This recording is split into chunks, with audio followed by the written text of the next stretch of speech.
Olá, eu sou Jefferson Barbosa. E eu sou Juliana Matos. E no Folhetim Diálogo de hoje a gente fala sobre Torto Arado virando série na HBO Max, as inscrições do Prêmio São Paulo de Literatura que estão abertas e sobre os líderes do setor editorial que se pronunciam sobre a reabertura das discussões da PEC 110.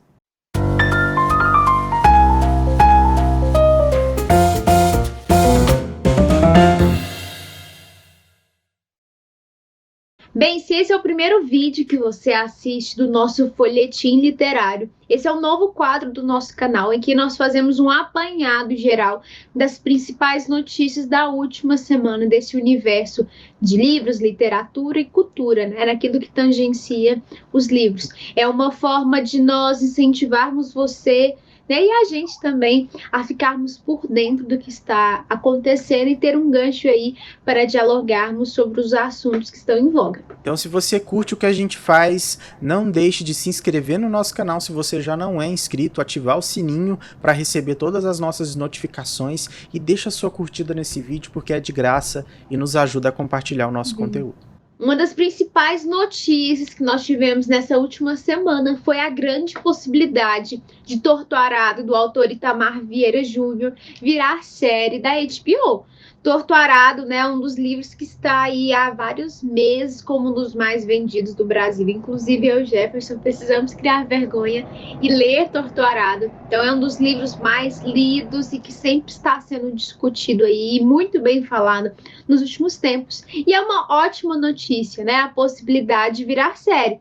Não só porque a discussão vai para outra forma de arte, mas nós sabemos que quando é feito série ou filme, né, e principalmente uma série da HBO, o número de leitores aumenta assim, de forma significativa. Então, espero que, de fato, né, isso aconteça, porque o universo literário só tem a ganhar. E é claro que o Torto Arado, de uma forma geral, já tem uma popularidade gigantesca, continua sempre na lista dos mais vendidos no país.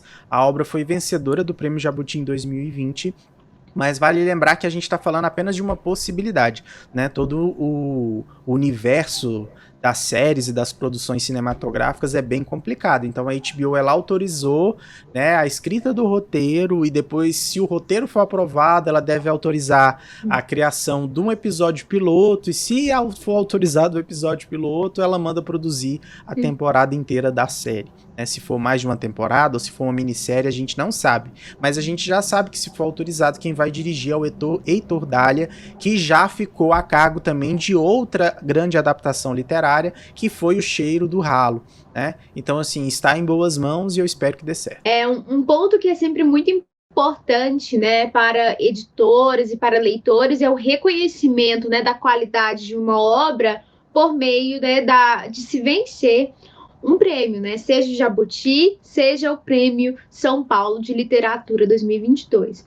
Então, estão abertas as inscrições, o edital foi publicado. Então, você, autor e editora, né, que não ficou sabendo ainda, que não se inscreveu, abra o edital. A gente vai colocar o link aqui na descrição, tá? Leia com bastante atenção o edital e o Jefferson vai falar um pouquinho sobre o período das inscrições. E assim, uma das principais dúvidas a respeito do pessoal é que Prêmio São Paulo de Literatura e acho que o prêmio é só para os paulistas, mas não, o prêmio é inclusive internacional para todas as obras escritas em língua portuguesa, tá? E desde que tenham um SBN registrado aqui no Brasil pela Câmara Brasileira do Livro ou pela Biblioteca Nacional. O Prêmio São Paulo de Literatura vai estar recebendo as inscrições do dia 15 de abril até o dia 30 de maio. E um detalhe é que é o seguinte, não basta apenas uma inscrição digital online, você precisa fazer o envio de 10 exemplares impressos para a comissão que faz a análise do Prêmio São Paulo de Literatura. Eu não entendo muito bem o motivo desse envio dos exemplares impressos, até porque em outros prêmios isso não é mais necessário. Por exemplo, a gente não precisa enviar no Prêmio Jabuti, a não ser que o livro esteja concorrendo nas categorias de projeto gráfico, que aí você precisa ver como que é o projeto livro impresso. O Prêmio Oceanos não há necessidade de envio de nada físico, mas lembre-se, essa dessa questão. Não é cobrado nenhum valor de inscrição, mas você precisa fazer sim o envio desses exemplares, então fica aí a constatação para vocês se lembrarem dessa questão. E o prêmio, né, São Paulo, esse ano tem somente 2 categorias. Primeiro, que é somente para romance, e são 2 categorias, então, romance inédito e a outra categoria para autor que já publicou anteriormente. E é um prêmio num valor bastante significativo, né, R$200 mil, né, muito dinheiro, né, principalmente para um autor que talvez ainda não tenha um volume aí grandioso de vendas, né, e isso também nos chama atenção para o que é o estado de São Paulo, né? O PIB do estado de São Paulo, quando a gente compara com o restante dos outros estados, assim, é incomparável. Então, o investimento que São Paulo consegue fazer em cultura, em ciência, né? Quando a gente olha o que é FAPESP, não se compara o orçamento nem a CAPES, né? Então, assim, poderia investir muito mais? Tenho certeza que sim. Mas São Paulo, sim, investe em cultura e ciência de forma diferenciada em relação aos outros estados, justamente porque tem um PIB muito superior. Vale comentar também em relação ao prêmio, que o prêmio ele é exclusivo apenas para as categorias de romance. O que vale a gente se pensar o porquê dessa distinção e o porquê de inibir as demais categorias que estão aí competindo e sendo, né, e podendo ou não ser premiadas. Talvez é uma estratégia para que o prêmio tenha um valor significativo, mas aí fica então a dica para a gente ter também prêmios no país de outros estados que valorizem os outros gêneros literários também, para que os nossos poetas, os nossos contistas também possam ser agraciados e não só os escritores de romance. O Prêmio São Paulo de Literatura também divulgou a lista dos seus curadores. Não são os jurados que avaliarão a qualidade dos livros segundo os editais em si, mas os curadores eles vão analisar se os livros, todos os livros inscritos, se adequam aos pré-requisitos estipulados no edital e demais outros pontos que estão ali no edital. Então a gente vai conhecer um pouquinho deles, quem são. Nós temos o Afonso Borges, que é jornalista e gestor cultural e escritor. Nós também temos a escritora e professora Lígia Ferreira, a jornalista e repórter de literatura e mercado literal do jornal O Estado de São Paulo, Maria Fernanda Rodrigues, o escritor e colaborador dos jornais O Estado de São Paulo e Folha de São Paulo, e também doutor em Ética e Filosofia pela USP, o professor Martins Vasques da Cunha. E a vencedora do Prêmio São Paulo de Literatura como romance de estreia do ano passado, a Morgana Kretzmann, do livro Ao Pó. Então esses são os curadores e, é claro, vale lembrar que eles não são os jurados, então o pessoal não precisa subornar ninguém e nem mandar mensagem, isso é feio, isso é ilegal, isso é corrupção, tá? Só para deixar claro. Bem, uma notícia para nos deixar atentos, né, e liberarmos aí boas energias, orações, né, dependendo do que for a sua fé. O autor que ganhou o Nobel de Literatura em 2016, o Mário Vargas Llosa, está com Covid, então ele tem 86 anos, né? Então, a imunidade, enfim, o estado de saúde é um pouco mais debilitado em razão da idade, então ele está internado. E a gente está aqui na torcida, né, para que ele se recupere e possa ir viver mais longos anos.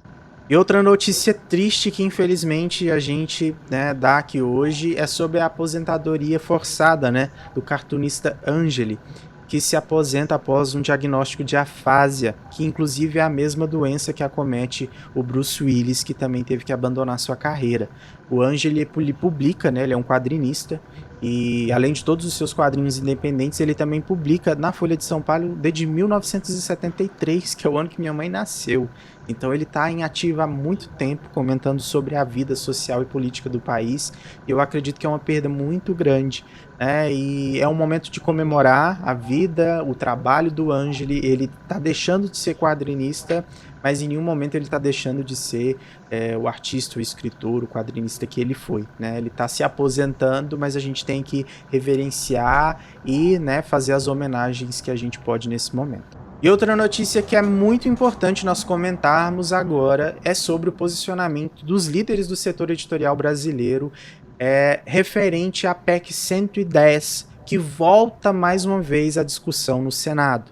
Essa PEC ela fala sobre a possível taxação sobre bens e serviços em torno aí de 12%, que acometeriam também o setor editorial e os livros, e com isso a gente teria, mais uma vez, um aumento dos livros no Brasil, que já não são baratos, impedindo esse acesso à cultura no nosso país. Essa nota ela foi publicada pelo presidente da Associação Brasileira de Livros e Conteúdos Educacionais, pelo presidente do Sindicato Nacional de Editores de Livros e pelo presidente da Câmara Brasileira do Livro. Então acho que é um movimento muito importante, né, visto que são as maiores entidades envolvendo o setor editorial no país, porque é o setor que precisa se posicionar e precisa se movimentar. A gente não precisa taxar mais os livros, né? A gente não precisa taxar um setor que precisa de incentivo para cada vez mais trazer literatura e trazer cultura e trazer informação a todas as camadas populacionais. A gente sabe que o acesso à literatura, o acesso à cultura e à informação ainda é no Brasil um privilégio muito grande das camadas mais abastadas da sociedade. E a gente precisa, de uma vez por todas, ter medidas governamentais que facilitem esse acesso. E não mais uma vez taxar os livros e em cima disso ter um grande aumento, sendo que hoje a população está sofrendo uma inflação tão grande e está tendo aumento em tantos os quesitos que o livro ele já é cada vez menos uma prioridade. E eu não falo mal da população por isso. As pessoas precisam sobreviver, as pessoas precisam se alimentar. E se o livro que já é caro ficar cada vez mais caro, ele vai cada vez deixar de ser uma prioridade. E como o Jefferson falou, em tempos de crise, infelizmente, o livro vai sim se tornar um objeto de luxo, porque o livro ele não mata a fome, né? A fome ela é imediata, em poucos dias a pessoa entra em desnutrição, a pessoa morre.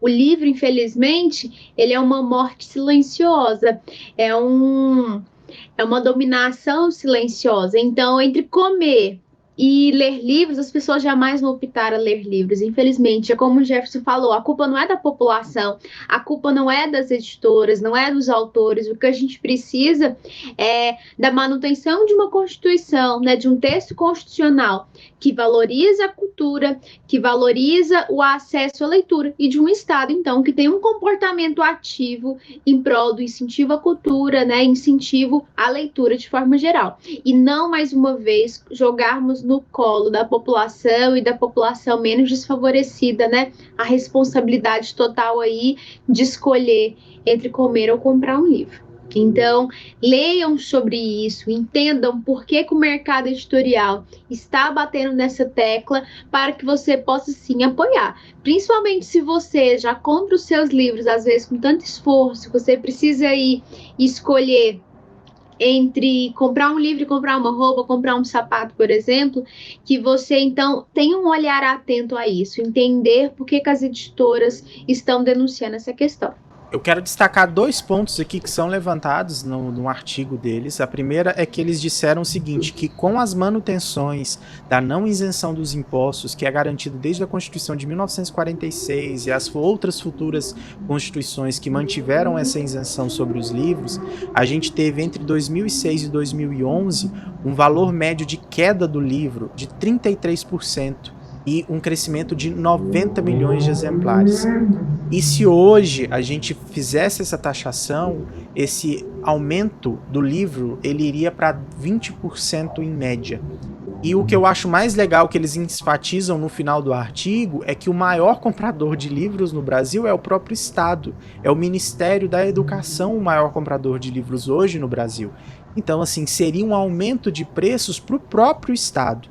Então, assim, a gente precisa pensar em toda essa cadeia, claro, mas é uma ação que não se justifica. Então foi isso o nosso giro de notícias semanais da literatura. Se você gostou ou tem algum comentário a fazer, utilize o campo aqui dos comentários e fale com a gente. E não deixe de acompanhar o próximo giro de notícias, o Folhetim Literário em Diálogo, que acontece na semana que vem com tudo que acontecer nessa semana. E as notícias importantes, então, que forem acontecendo ao longo da semana, deixe aqui nos comentários e não deixe também de comentar e dialogar conosco. E, é claro, se inscrever no canal e curtir esse vídeo. Até mais! Até mais!